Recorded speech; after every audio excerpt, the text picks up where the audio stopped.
If you like the sweet science, get ready to talk boxing on the Gloved Fist podcast with top boxing writers Frank Latirzo and Jack Hirsch.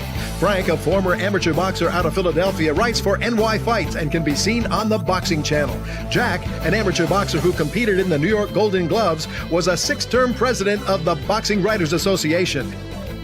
And now, here's Frank Latirzo and Jack Hirsch.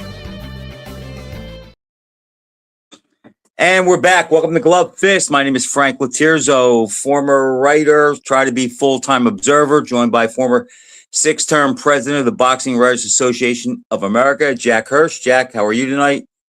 Hey, real good. A lot to talk about this week. We can't say for a that change every week. Yeah, a lot that happened and is going to happen that was announced. Where do you want to start, Fondora or Itama? Let's start with Fondora and Keith Thurman. I know the guy you're highest on, Moses Itamu, who I get the feeling, correct me if I'm wrong, you feel is going to be the dominant person in the heavyweight division for years to come. Correct me if I'm wrong. Well, from what I've seen, Jack, he checks as many boxes as any heavyweight I've seen in probably 30 or 40 years. That doesn't mean it's going to work out that way. There are still naysayers. He can only fight who's in front of him. The heavyweight division today, like most eras, is not very deep. He's shown everything. It's like, what don't we know? Does he carry his power late, and does he take a punch? Jack, I can go on. I remember when where I read that Joe Louis was too robotic. Marciano was clumsy. Cassius Clay didn't have any power. Joe Frazier couldn't fight backing up. George Foreman was clumsy. I mean, Larry Holmes was a cheap imitation of Ali. Who was after that? Tyson? Well, Tyson, we didn't know how tough he was.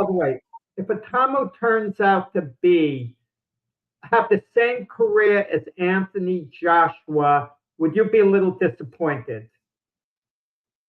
Absolutely, and I was terribly wrong with Anthony Joshua because on the way up, I thought Anthony Joshua was going to be maybe a poor man's Lennox Lewis, and he didn't turn out to be that. Now, look, I had more questions on Joshua than I do with Tama, but look, it's that uppercut that Tama landed to knock out Jermaine Franklin. Like, you just can't teach that.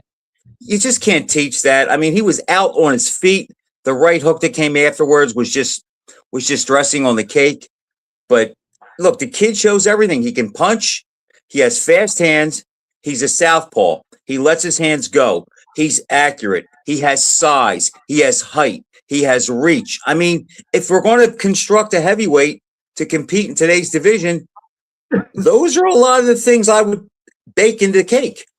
But let me tell you what bothered me. After the fight, they asked him, who do you want to fight next? And I would have loved to hear him say Usyk. I would have loved to, at the very least, for him to say the Fabio Wardley, Daniel Dubois winner. That would be an excellent fight. He's saying Felipe Hrgovic? Who cares? Obviously, he's going to beat guys like that, even at this stage. He's going to beat them decisively and big. He's not reaching for the stars. You remember, Frank, a young Joe Frazier on the way up. He says, I want to fight Cassius Clay. I want to fight him now. And it was Yank Durham who had to say, hold on, the champ's in college and we're still in high school. But the idea that Joe was reaching for the stars, it doesn't seem that way with Itamu. But he did look good breaking Franklin down and then stopping him in 5. He looked excellent. I just think that I understand what you're saying. But first of all, Fabio Wardley is his training partner, so there's not a good chance that they're going to fight. Okay. But I do think I think Wardley's going to beat Dubois. As far as Usyk, Jack, the longer it goes, the better it is for Itama. It's better. Usyk is 39? It's just better for Itama. He's 20. He just turned 21. So the kid, we know heavyweights don't peak until late. He's only had 14 fights. But if you think about it, what he brings to the ring, Usyk has never seen anything like that before. Well, I'm not saying he would win. I do agree with you with Itamu. He looks like he's going to be the main force in the heavyweight division for years to come. in large part by default. Because let's be honest, Fury and Joshua are on the way out. It doesn't mean they maybe have one big victory left in them each guy. Perhaps, maybe not. I'm not going to debate that point. But the one thing that Joshua and Tyson Fury won't have is longevity. And the same with Usyk because of his age. Maybe he fights a couple of more years and Usyk continues to be highly effective. But if Atama waits a couple of years, picks his spots, the division is his. I don't see any. I don't even think he has to pick his spots. I really, other than Usyk, there's nobody I would keep him away from. Yeah, but when it came time to call out an opponent, he easily could have called out Joshua Fury, and he didn't do it. He didn't create that buzz. But Jack, if he would have called out Joshua Fury, would he get any mileage out of that? Because Joshua's 37. I think Fury's a year or two older than him. Fury hasn't looked good since the third Wilder fight. We know what Joshua's situation is. I mean, he's day to day, fight to fight. I mean, he could lose to anybody. Well, And if Atama beat those two guys, he wouldn't get much credit. Fury and Joshua are going to cash out. They're going to fight one another. They can make the most money fighting one another. It would be a big fight. The loser would be completely out of the picture, even though in boxing, you're never completely out of it, as we see with fighters all the time. They could take a few years off and then come back and have one soft fight and then get put in an impact fight after that. So it's never over. But logically speaking, the Fury Joshua winner would be a force, and they could have a second massive payday against Atama. And maybe it's something that Fury would entertain. Fury's bold enough if he beats Joshua. Oh, I think Fury would do it just for the payday. He doesn't care about his record anymore. Exactly. He doesn't care about his record or legacy anymore. I don't believe he does. He can't retire undefeated. I think he would fight him if the money was right. And with Usyk, you never know. There's such a belief that he has. And his training regimen is so off the charts that maybe he can maintain what he has for 3 more years. And maybe a Usyk fight actually becomes a viable fight. I mean, I think that it's going to be hairy for Usyk because if Atama has a couple more fights, or Italma, I think is how you say it. If he has a couple more fights and he blows guys out and they're on Franklin's level or a little better, there's going to be a plea for that fight. And Usyk's going to have to make a decision on what to do. Well, I'm going to throw it back at you. Maybe Atama's going to have to make the decision because if Usyk is looking good and he hasn't shown any signs of slippage, we're holding his age against him. We're saying, well, he's 39. He's getting old. He's getting old, but he hasn't shown us that he hasn't gotten old in the ring yet. We have no evidence that age has caught up to him, but sooner or later it will. The question's when. But Usyk is this rare fighter who could be actually better than Bernard Hopkins was at an older age, and that says a lot. And if that's the case, and if this is the same Usyk 2 years from now, the same Usyk we know all along. Well, then Atama has to step up. I agree. Yeah, then Atama kind of has the burden on him. There's another heavyweight fight this weekend, and it's intriguing, even though I'm not too excited about it. It is intriguing, Deontay Wilder against Derek Chisora. It's only intriguing because of the names. Okay, the brand that they bring to the right hand against the left hook. The only thing, Wilder doesn't have a right hand anymore, I don't think. I don't think because last couple of fights he was punching hard, and you and I on the same page. One of the first things to go, we feel, is a fighter's punch. Most people say that's the last. We're in the minority there, but yes, I think it's the first thing. And Chisora's a tough guy. He's a tough guy. He's old, he's slow, he's cumbersome, but the man keeps coming. He'll keep coming at Wilder. I think that Wilder has to get him out early because every minute that fight goes, not round, every minute it goes, it favors Chisora because Wilder's probably going to be at his best early. I think Chisora is smart enough to know that if I crowd him, he can't get the right hand off. That's really the only thing I have to worry about. But who knows what's left of Chisora's chin, too. Maybe Wilder touches him and he might go. You just don't know. It's an intriguing fight. It's not going to change anything in the division, but it's an intriguing fight. There's more mystique surrounding Wilder than Chisora. If Chisora dominates Wilder and stops him, yeah, Chisora can get a voluntary title fight. You know, Usyk could make a voluntary defense against Chisora. Or, you know, Wardley, Du Bois, who have hold the imitation title. If he looks good, if he stretches Wilder, he can fight Itama. He can fight Itama. Nobody would yell at that. Exactly. And that would be a perfect fight for Itama. He would stop Chisora. He would look good doing it. And it would be a perfect thing in his development. But if Wilder should knock Chisora out, everyone would be lining up to fight Wilder. He would get Usyk next. I mean, I don't think people would get fooled, but even Anthony Joshua would try to get in with Wilder at this point, you know, if the Fury fight can't be made. So Wilder, you know, would have no shortage of opportunities. But Wilder's last fight against Zhang, he looked terrible in getting stopped in a few rounds. Now, it was a big, strong guy, but yes, he didn't go out good. He doesn't look, again, the third fight with Fury, I believe, ruined he and Fury. Neither one have looked good since then, and it's one of those fights that reminds me of sort of like the Throw Manila, where they had no defense and they just beat the crap out of each other. And it's like, and I think it took its toll on them. But Jack, now I know you read my post about Itama, but the one I put up the day of the fight about nobody's going to see him, Jack, that holds true. I talked to some guys in my martial arts class today. None of them knew about the fight, and they follow combat sports. And then probably about 5 o'clock tonight, Wendy said to me, she said, "When's the next big fight in boxing?" I said, "It's funny that you say that." I said, because the guy who some people think could be the closest to an up-and-coming Mike Tyson just fought Saturday night. She goes, "Really?" She goes, "Is he that good?" I said, "He shows me that good." She goes, "Well, how come you didn't say anything about him?" I said, I didn't think to, but I was arguing with some guys today on the page about, you know, they think that the clips of Itama knocking out Franklin, showing that 30-second clip in that uppercut, and that spreads through all the social media platforms.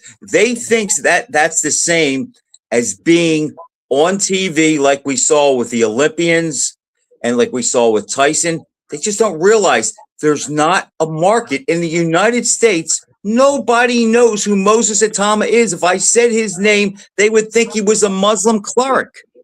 Let me tell you, and we're talking sport fans now. I'm not talking about the average person on the street.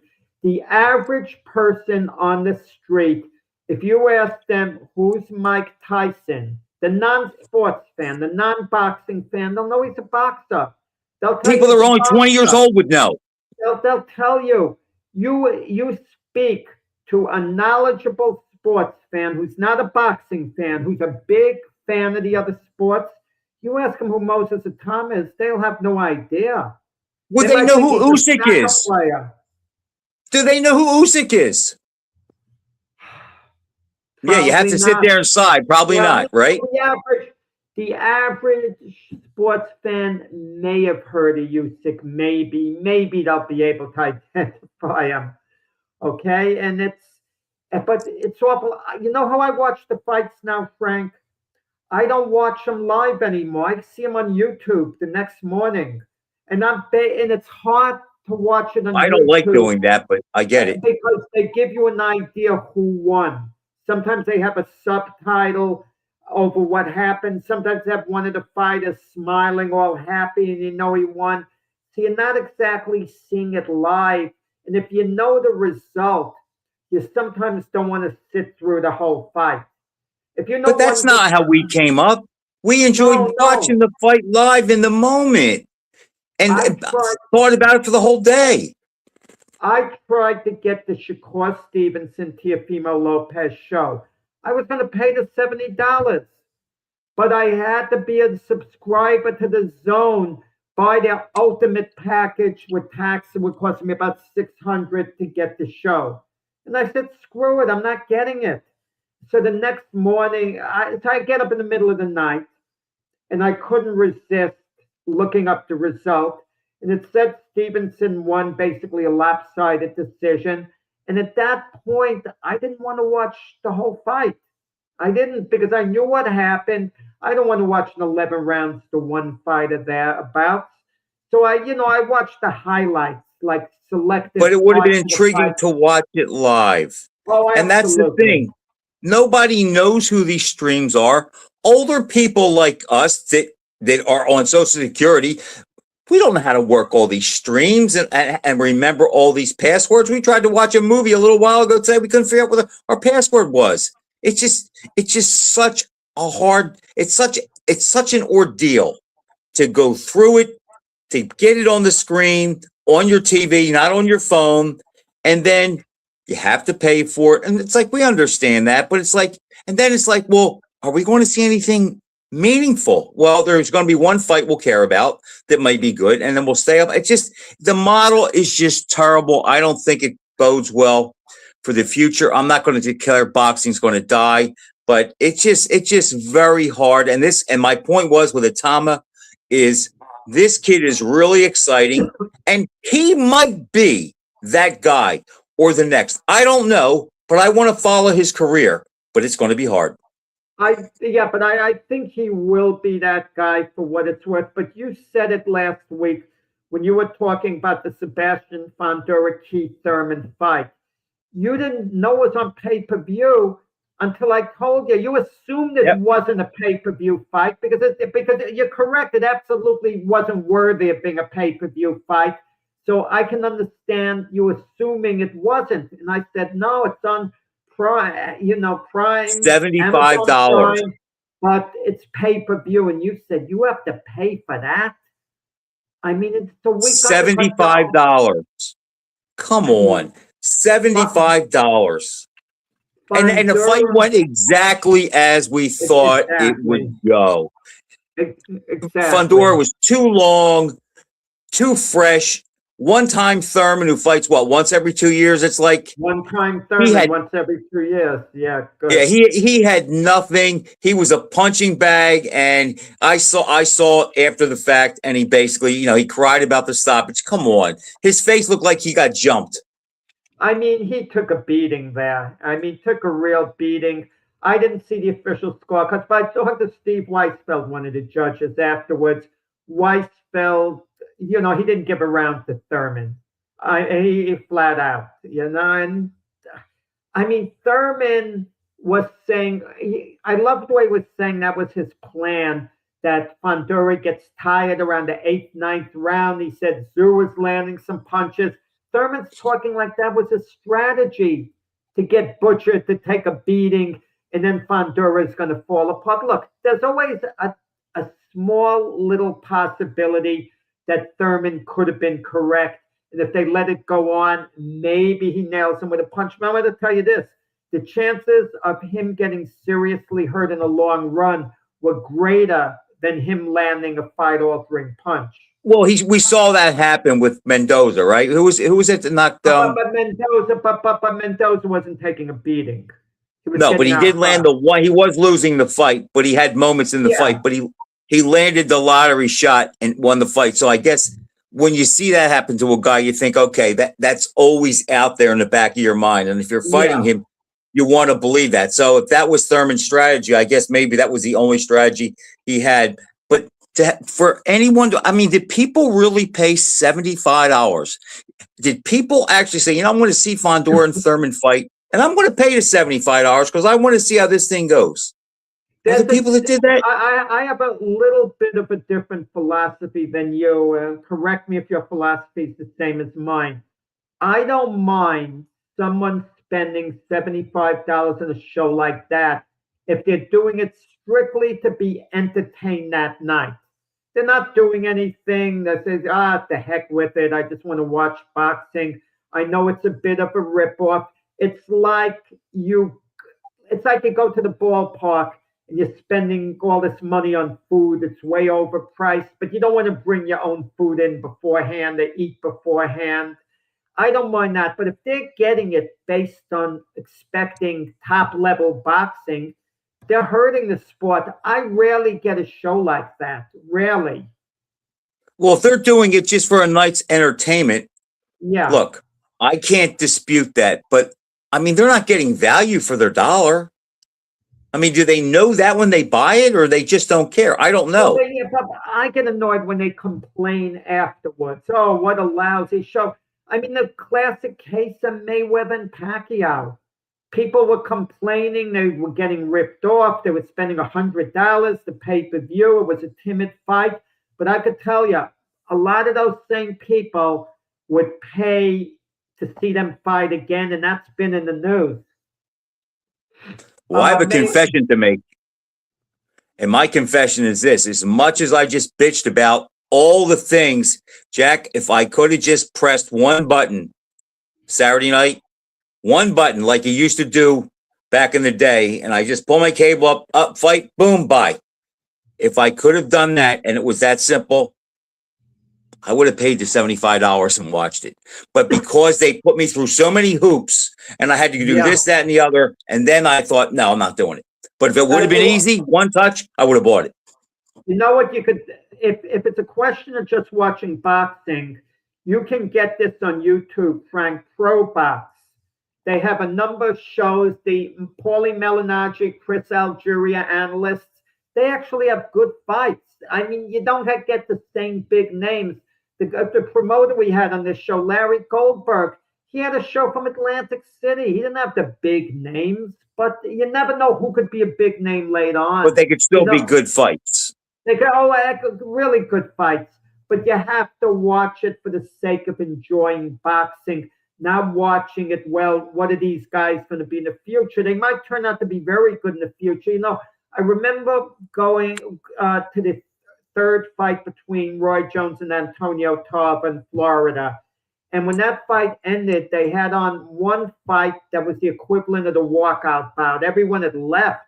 And my friend wants to go, and I'm telling him, let's hang around. This guy, Andre Berto, might be a very good fighter later on. I want to see him. And we stayed, watched Andre Berto. He wasn't a Hall of Famer, but he did wind up being a belt holder, a very viable opponent, very viable fighter, a high level going forward. And, it's worth catching some of those fights because some of these guys really have good potential, and to catch them on the way up is nice. I agree with all that. The only thing I'll say is the fact that it's hard to find the accessibility to the prime elite guys, the other guys that haven't made it yet. It's so hard to see them. And when you don't know who they are, or you don't know anything about them, or there's no story that has been written by somebody say, hey, this kid's only had 4 fights, but boy, he's a real killer. It's like, it's just hard to care because you don't know who any of them are. And we barely know who the elite guys are to this day. But I'll say this, the junior middleweight division with Fundora, Ortiz, Boots, and Zejas could heat up a little bit because there's some intriguing fights there. And I saw today that, well, our buddy Lehman Pauly sent it to me, and I know he likes to bust on me, but apparently Terrence Crawford said Fundora would beat Boots, which I don't buy. Wow. Let's put it this way. You look at Fundora, and my initial thought was he's overhyped, the tall, skinny guy. No, he can fight. He's not we're seeing that more and more. What do you make out of the Mendoza thing? Is it a complete aberration, or is it a red flag? And in one sense, you want to give a guy a pass that it was maybe flukish. It could have happened to anyone. But then again, it rarely happens to elite guys getting knocked out the way he did with Mendoza. It's so rare. It could have been a fluke, but I could easily see it happening again. You know what? I'm surprised Crawford complimented Fundora such I don't know whether you heard, Fundora said he feels he would have beaten Crawford. Crawford would have knocked him out in 3 rounds, I think. Oh, he would have taken him apart.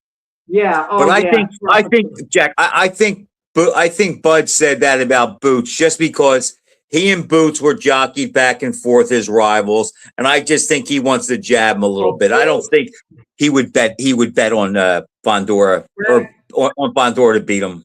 So Boots has the big fight June 27th at the Barclays Santa Zayas. And I was talking to Jose Corpus, who had that show on the author, and he's extremely familiar with Zayas. He doesn't think it's a mismatch. And I said, look, are you picking Zayas to win? He won't go that far. But he thinks Zayas is in with a legitimate chance, even though he's probably picking Boots. This isn't a lock for Boots, he was trying to tell me. And Zayas is being built up as a potential star down the road. He did the halftime thing of the Super Bowl. He's with, what's his name, Bad Bunny or whatever. There's a link. And do you get the feeling, as high as we are in Boots, and I share your high opinion of him, is this a trap fight? We hear about trap games in football. Is this a trap fight? Boots is not at that level where he can afford to take a chance like that, like some teams in the NFL are. No, he has to show up because this would be his biggest name opponent. So no, he will be focused and ready to go. And it's like, I don't think it's going to be a mismatch. Sometimes we overstate things, or maybe I do. I just don't see a path for Zayas to win. That's all. I talked to Randy Gordon. He said he knows Zayas a little bit. He's going to pick the upset, but I know that's because they're buddies. Wow. But they're buddies. That's why. I've seen him fight at ringside, Zayas. I mean, I just think Boots is that good. Zayas has tools. I just think Boots is a different level. That's what I kind of think. I think Boots is at the highest level. Zayas is at a very good level, but Boots is at the highest level. That's what I think the difference is. If I'm going to make a case for Zayas, I'll say this. When you get Boots in a tough fight where he has to open up, he becomes hittable. He's hittable. That's a red flag. That's a red flag. And once Boots becomes hittable, he can get hurt. But I think Zayas is also hittable. Yeah, but Boots also, let me throw this at you. Is he possibly a little bit of a front runner because he's been so dominant? You put Boots in a dogfight, how do we know how he's going to respond? Look, I know he'll stand in front of his opponent and he'll keep throwing punches. I'm not saying he'll quit, but does Boots have any type of plan B if he doesn't beat you on talent? I think he has the tools to have a plan B, Jack, because I think he can fight inside, outside, going back and forth to the left or right. He can switch. He's got power. But I just think the difference is that one day we may look at Boots and say he's a great fighter. Zayas, I think we may say, is more of a near great if he hits all his expectations. But I think he's hittable. Do I think it could go the distance? Absolutely. I just don't think that Zayas has a shot to win the fight. But that's why they fight. You never know. And the other thing that you said is about Boots being hittable and if he gets in a dogfight. I always felt before he proved it that Terrence Crawford would be at his best when he had to be, when he was pushed. And because everybody he fought until he fought Spence really wasn't good enough to push him to bring it out. I used to say that about Mayweather, that maybe as hard as I am on him, maybe we never saw his best because he was never really pushed like Leonard was by Hearns. And when Bud had that big fight in front of him, and a guy that was a threat to beat him and hurt him and embarrass him, like Spence, it brought out his best. And then Canelo brought out his best again. I don't know if Boots has that pedigree, but I'd be willing to bet he would against Zayas. Boots needs the one fight that puts him on the pedestal of the few elite fighters worldwide. Crawford needed Canelo to finally get it. Spence didn't quite do it. I'm not saying Zayas does it for Boots. He's not. Zayas isn't quite that big, but Boots becomes within range. I don't know what would be next for Boots after this. I guess Virgil Ortiz. This should have been Virgil Ortiz's fight. Absolutely. Do you But ever reading it, Joe, listen? go Do ahead. you ever listen to Oscar De La Hoya's Clapback Thursday? I catch them sometimes. I don't look for it, but sometimes it pops up. I hate to say it. I'm ashamed to say it. I kind of look forward to it. Oscar really is funny, and he's been getting funnier and funnier and funnier. With running his Clapback Thursdays. And He has sometimes nothing it's to hilarious. lose. He can say whatever he wants.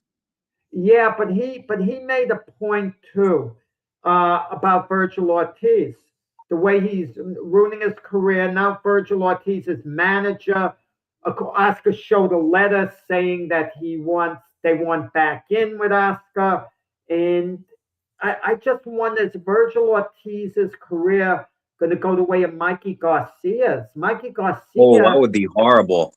That would be a Yeah. shame. What a waste of talent. And Mikey was that too. Jack, going back to Joe Bergman, you say a Zejas loss to Boots is not a career ender. He's only 23. I agree with that. But if he gets mutilated and taken apart, that's going to be hard to come back from, especially if they're the same age. Well, Boots is older, but if they're in the same weight class for a while. But no, it's not a career killer, but he has to make a good showing at best. And my other point is this. What is better for Ennis? If he blows Zayas out, or it's a give and take fight and he has to really dig down the stretch to pull it out. What's better for him? I think the blowout. I think the blowout to show a level of domination. But then again, on reflection, if he beats Zayas very easily, people are going to focus on Zayas and claiming he had nothing. He was a disappointment, this and that. I think a tough fight where Boots knocks him out like in 9 rounds or so, and Zayas is very competitive. Zayas has his moments, and then Boots comes on. I think this fight is more important to Boots than it is to Zayas, because Zayas is charismatic and he has a following. Boots' following is strictly on him proving he's the best fighter in the world at some point, having that potential. No one's considering Zayas to ever be the best pound for pound in the world, but there are whispers, especially coming from Boots' promoter Eddie Hearn, that their guy's going to be number 1 pound for pound in the world, and I'm not discrediting that claim. But if you think about it, Boots is in a position that Bud was for a while because Bud didn't have charisma. He didn't have big people behind him. His whole claim to fame was he's that good and he's that guy, and that's why we have to watch him. And Boots is sort of in that category. Crawford beat better opponents on the way up than Boots has. They weren't world beaters, but they were better opponents. I mean, even one of Crawford's toughest fights was in the beginning when he first won a championship against Ricky Burns. Ricky Burns, is he better than anyone Boots has ever fought, for example? Jack, I get your point. All I'm saying is that Boots just didn't have that. Bud didn't have that charisma and that big money behind him. So he had to make it on his own by being special. No, he had Top Rank behind him. Top Rank was promoting Bud. Bud had the support. They were building him up. The problem was Top Rank didn't have any of the welterweights on the contract. They were with Al Heyman's PBC. So Top Rank wasn't able to get, Terence Crawford, the big fights at welterweight. And for the longest time, Crawford wanted to fight Spence. He wanted to fight all those guys. Yeah. Thurman, all of them. Danny Garcia, all of them. Right, but Crawford could be a little stubborn himself, and I'm not saying that was a wrong thing. He knew his worth, and he wasn't going to give in as far as purse parity went. He wasn't going to fight Errol Spence and get only 25%. Okay, my point is this. I agree with what you're saying, but my point is this. Bud, sort of like Bernard Hopkins, maybe even more so, Bud was 1 loss away from being yesterday's news. He had to beat everybody and clean out the division because even though he had Top Rank behind him, it wasn't doing him all that much because he still couldn't get to the other side of the street. And if he had lost, it would have been a mountain to get to the other side of the street. That's And what I'm some- saying. And the same thing with Boots. Right, and sometimes you win a big fight, and you think it's going to be a career changer, and it actually isn't. I mean, look at Shakur Stevenson. He beat Teofimo. He's going to have a hard time getting a big fight because they know how good he is. He's still not maybe considered a big attraction unless he has the right opponent. And look, Raleigh Romero soundly beat Ryan Garcia. And the only way, now Raleigh Romero is going to fight Devin Haney, only because Raleigh Romero is in demand, because Devin Haney knows he could beat Raleigh Romero. You know, maybe Romero hits him on the chin, knocks him out. It's possible. Haney will outbox him. Yeah, exactly. So Devin Haney is going to run to Raleigh Romero sooner than he would Shakur Stevenson. But Ryan Garcia, I mean, it's an entertainment business. He's calling out Terence Crawford now. Garcia's claiming Crawford is overrated. Garcia, he's a talented fighter, but he's a clown. I would love to see that fight, by the way. Well, let Crawford be retired in peace. He won't come out of retirement. He won't come out of retirement. I saw Joe Rogan said, you mean to tell me if somebody offered you $150 million against a guy you knew you could beat, you wouldn't come out of retirement? He says, no. He says, I have enough money. He goes, you can't buy my soul. He goes, my body is injured now. I get injured. It's harder to get in shape. I've achieved everything I wanted to, and then some. I'm not going to tarnish it. Not for money, he said. So, but we hear that. Listen, we hear that all the time in sports. Sure, we do. With these guys, I mean, not only boxing. Look, the NCAA tournament's going on. When Rick Pitino was at Iona, he says, "This is definitely my last stop." He basically said you could take it to the bank. And what happens? He winds up at St. John's after that. Situations change. What people don't realize is that guys like Crawford have a ton of money, but all the years that you worked and you fought and you struggled and you put in the time and you did everything right, and now you have a lot of money, and then somebody's coming up to you and offering you so much money for what you've been doing, and it's enough to change your family legacy for the rest of their life. It's hard to walk away from that. And the thing that makes it a little tougher for Crawford is he's undefeated.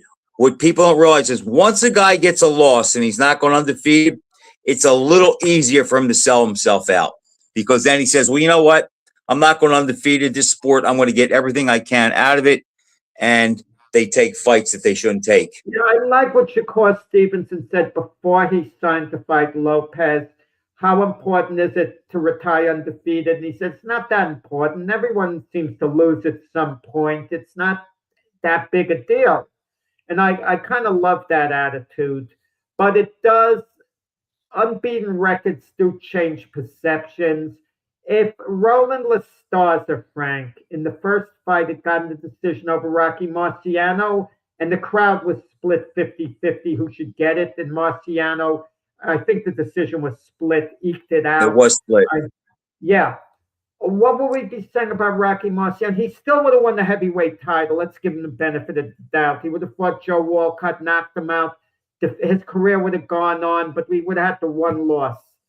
And he would have defended against Lastarza in the title bout and beat him, so he would have avenged that. It's still 48-1 is not the same as 49-0. Just like if Mayweather doesn't get the Castillo fight, it's completely different. Well, Mayweather now is saying that the fight with Pacquiao in September is an exhibition.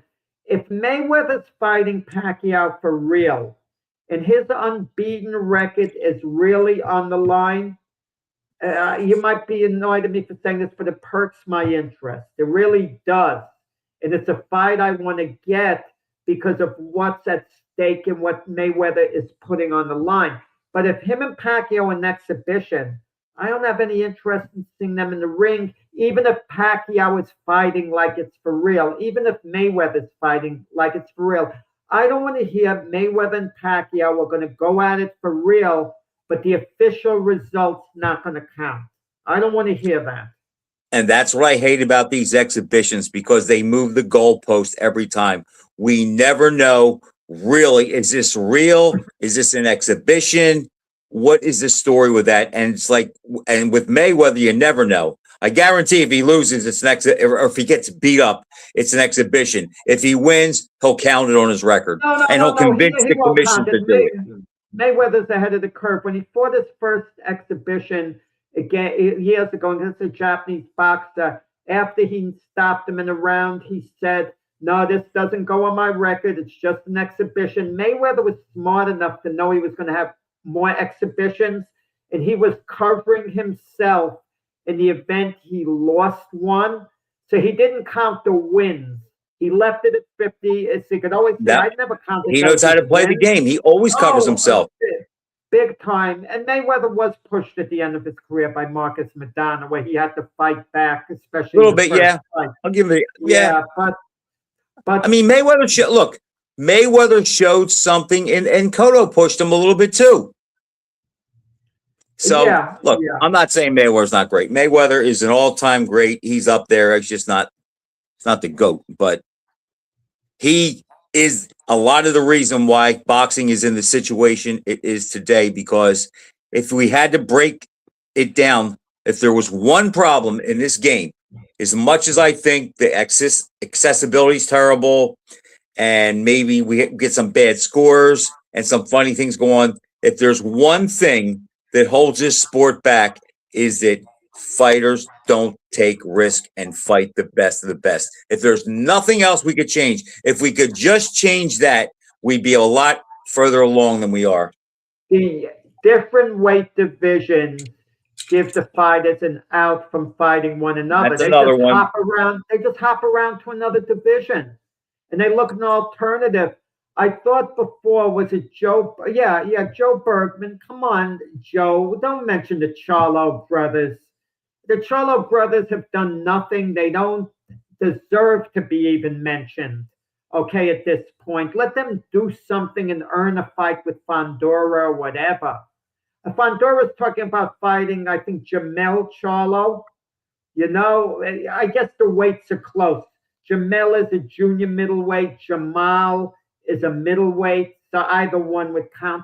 But the Charlo brothers haven't done anything. I don't want to see a double header. One Charlo brother against Fundora, the other Charlo brother against Errol Spence. I don't want to see it. And that quieted down. Is that still going to happen? Spence still coming back?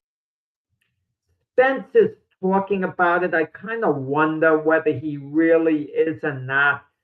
But, you know, he was in the same stable as the Charlo brothers. Supposedly they were friends. But who else are they going to fight? I mean, there was talk of Spence fighting Tim Tszyu. But Tim Tszyu was basically, I don't want to say a shot fighter, but Tszyu got stopped pretty badly. Like, he lost twice to Fundora. Someone else stopped him after that and beat him up pretty good. So he's won a couple of soft fights, and we're going to make a big deal of him. I agree. It's like Charlo brothers should. Could you imagine a pay-per-view with both Charlo brothers on there? Yeah, but they could do it because the matchups, sound on the surface appealing. Oh, Fundora gets one Charlo. You're right. The Charlo brothers have a name. You know, I could accept that, Frank, pay-per-view if you had a really top-of-the-line main event. And those are the supporting fights. I can then hack that. But you don't really get that. And now the Zone, they've signed with practically all these promotional groups, with the exception of the PBC. And the PBC does have some good, they still have some power. They have David Benavidez. I think he's fighting Zurdo Ramirez on either Amazon Prime and Netflix, I believe. Maybe it's on the Zone. Maybe Joe could look that up for us. That's what, May 2nd or 3rd, I think, right? Yeah, beginning of May. Also, April 17th, Jake Paul is putting on not an all-women's, but primarily the main bouts for women's fights at Madison Square Garden. Jake Paul wisely is trying to get the market on women's boxing, and it might pay off for him. Jake Paul is a smart man, a businessman, and we have to, boy, if you want to talk about a guy as far as gaining wealth out of what he's done and the way he's promoted himself. I don't like a lot of the things that are a byproduct of it, but boy, that guy's really, he's some promoter. Now he's talking about like he wants to fight Francis Ngannou because he says, I went 6 rounds with Joshua. You couldn't even go 2. Yeah, I mean, maybe Paul beats Nagano. I don't know. That's an intriguing fight, actually, Frank, because he's right what he said. Paul did not disgrace himself against Joshua. He ran around the ring, I know that, but I honestly believe Joshua would have taken him out in 1 round if he could have. But he was running like a bandit. And then Joshua was patient. Joshua wasn't going Could you crazy. imagine if Jake Paul beat Ngannou after the close call that Ngannou gave Tyson Fury? How embarrassing would that be? It's already embarrassing what Fury did. It's already a big embarrassment. But consider this, Jake Paul is a legitimate boxer now. Absolutely. Let's stop looking at him as being a YouTube guy. We always look at him as a YouTube guy. Nagano's not a legitimate boxer. He's a martial artist who trained and boxed for a couple of fights. But how do you go 10 rounds with Fury, Jack, if he can't box and knock him down? Is Fury that bad? I have no explanation. He must be. Lehman Paulie does not like hearing this, but the Fury that Usyk beat, and I'm a big Usyk fan, but the Fury he beat was a basket case and a shell, and not nearly the guy that fought Wilder or Klitschko. I don't agree with that. Fury, the first fight was looking really outstanding in the middle rounds. It looked like he might even stop Usyk. He was dominating, banging the body with both hands. Usyk just outlasted him. But Jack, that's it. Fury had no gas. He couldn't go. Because of Usyk. There's nothing left. There's nothing left. He's an empty package. He can go a couple rounds early, okay. In the second fight, he had more time to prepare. He knew what he was up against, and he didn't do as good. Amazon Prime for the Zerto fight. I have that. Is it a pay-per-view, though? Is it an Amazon Prime pay-per-view? Come on, Joe. Be a good reporter. Get the facts right. No, that's on Amazon Prime. Yeah. But the thing about it, if it's a pay-per-view, I only get Amazon Prime on my iPad. I haven't figured out how I hook. I get it on the TV.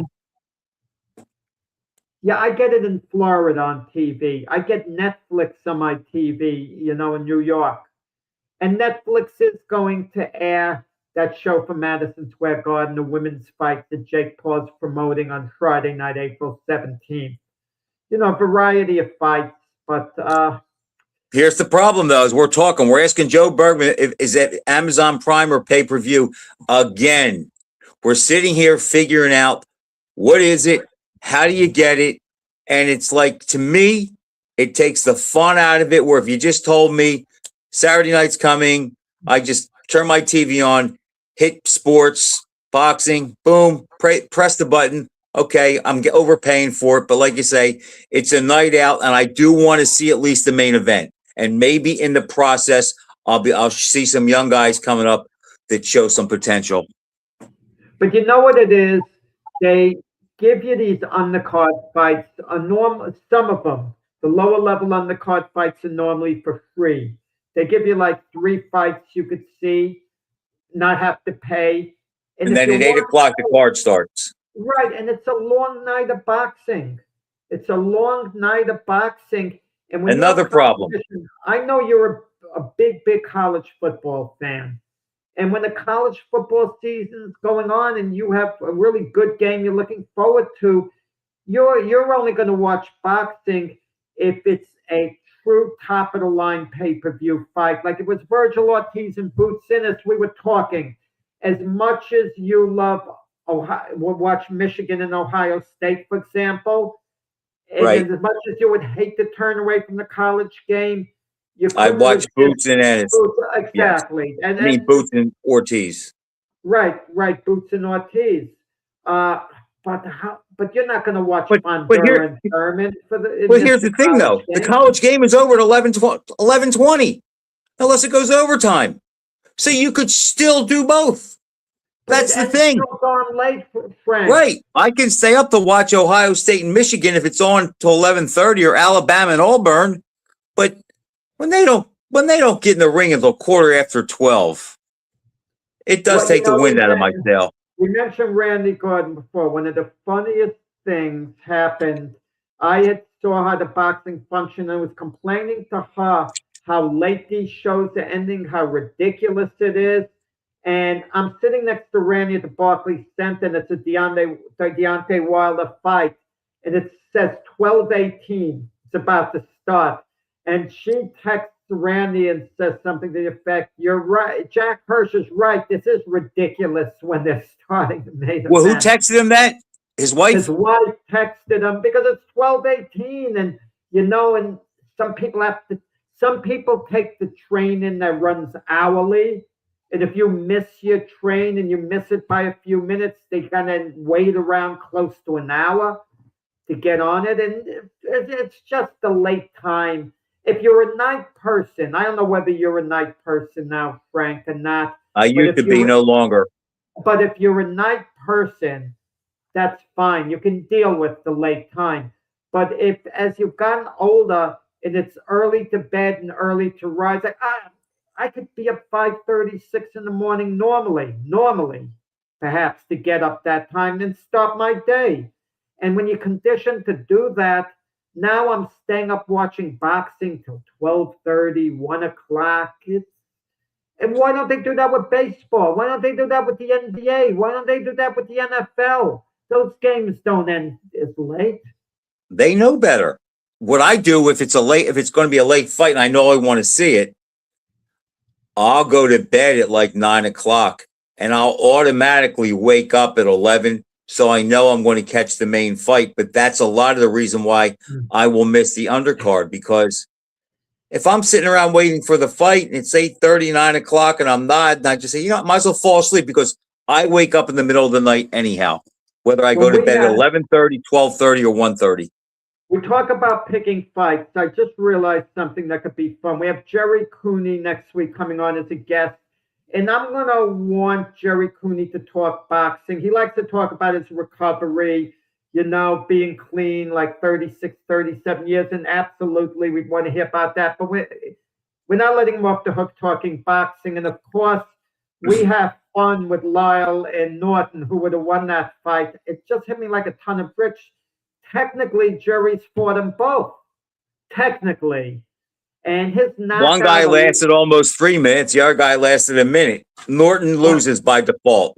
If you tell me this, if I put together a clip of sensational knockouts that can entertain people, the knockout of Lyle falling through the ropes. That body shot? Yeah, that's a sensational stoppage, because I remember at Hall of Fame weekend in Canastota, the celebrity fighters were sitting at the dais during the banquet, and they were showing the film clips, and all the top of the line guys like Sugar Ray Leonard were in awe seeing Cooney knock Lyle out, the way it ended, the way Lyle fell. And so who wins, Prime Lyle or Cooney? I believe Jerry when he says he would have knocked Norton out. I do.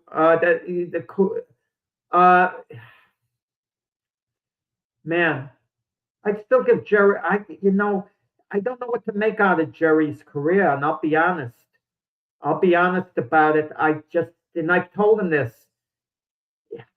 How good he really was, we're never going to know for sure. The Lyle that fought Foreman against the Cooney that fought Holmes would be some fight. Yeah, the Cooney fought, but yeah. I don't know. I mean, Lyle would be there for Cooney to hit, but you want to know something? Cooney'd be there for Lyle to hit with that right hand. I think of Tim Witherspoon coming over the top with the right hand would have nailed Cooney.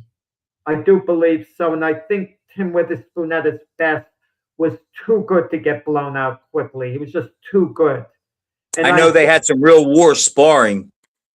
Did they spark much? Yes, they did. And I've heard controversial accounts on both sides how it went. So, Yeah. but again, that doesn't mean anything.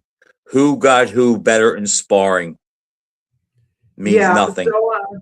So I don't know with that, but Cooney's career. I mean, he wishes he fought Mike Weaver now. I don't know who would have won between Lyle and Cooney. I'm not even 100% sure Cooney stops the best version of Ken Norton because Norton was out. The Norton that beat Dwayne Bobbitt. What happens if he lands those right hands on Cooney? He may have done to Cooney what he did to Bobbitt. Don't be so sure. I mean, Cooney obviously could hit harder than Bobbitt, but his defense was similar. I think Cooney might get Norton no matter when they fought. Perhaps. That's what Jerry always feels. But I'm confident Cooney would have knocked Weaver out. Weaver's slow right there to get hit. I mean, if Weaver hit Cooney, he would have a good shot to hurt him, but Cooney gets there first. Yeah. Before Weaver gets going. I got to tell you something that's kind of funny that I had mentioned to Cooney. I don't know why I realized Cooney won the 1973 sub-novice Golden Gloves in the middleweight division in New York. I was in the sub-novice division welterweight, and I said to Jerry recently, if we were one division, if we came together, we were in the same division, it would have been so cool to say that I got knocked out by you. And he said, Jack, you wouldn't have been here to say it. Okay, if you fought me. Well, what did you fight? 47? 147, but Cooney was 160. You don't 65, wasn't it? Amateur was 65. Because I fought, that's the weight I fought. Welterweight was 147 at the time. And they would give you slack a couple of pounds, if you were over, they would kind of overlook it to an extent. I know in the Olympics, it was like 165 and, international. The Olympics was 47, 56, and 65. Right. But back in the day with the New York Golden Gloves, they had like the traditional divisions. I don't remember them having anything in between. I didn't know they had sub-novice. 160. Sub-novice and open. Sub-novice was supposed to be for fighters who never fought before. But had 4 or 5 fights. But it was a fiasco. Because everybody lied. No, they used to, in a sense, there used to be smoker shows in New York. They would be held at churches. 1,500 people would show up per show. And good fights were made. So when a fighter like Vito Antuofermo had like 10, 12 fights before entering the Golden Gloves, but he could enter in the beginners division, sub-novice. It wasn't until you fought in the gloves, then it became obvious you had to go to the open class. I fought novice once and open 3 or 4 times. I think four different tournaments I fought open, or 4 different years, whatever. Well, you had fights before you fought novice, right? Like 3 or 4 in certain gyms that they did. I guess they'd be like smokers, what they counted. Yeah. Well, there was talk too. We were talking Marciano before, that reportedly he had some fights, that were pro-amateur fights that he may have lost. I mean, I don't know. I mean, they kind of get lost in time. They're probably at small clubs, no newspaper coverage. It happens. Boxing was so much bigger back then. There were so many more fights. Well, there was more going on in the neighborhoods. I mean, people would turn out to see neighborhood fighters. There'd be shows in the neighborhood and so on. But, okay. When I was growing up, there was a box. I had to go to Philadelphia. Not until the Cherry Hill Pal opened was there any place or gym with a boxing ring. It was either the Cherry Hill Pal, where I started, or you had to go to Philly. Today, I live in roughly the same area, and I could probably... There's probably 5 rings within 15 miles of where I'm at now. So it's just completely different. Exactly. But they're tied with MMA too. Sure. Okay, Frank, good stuff this show. A lot that we covered. And And Cooney until next week. week, take care.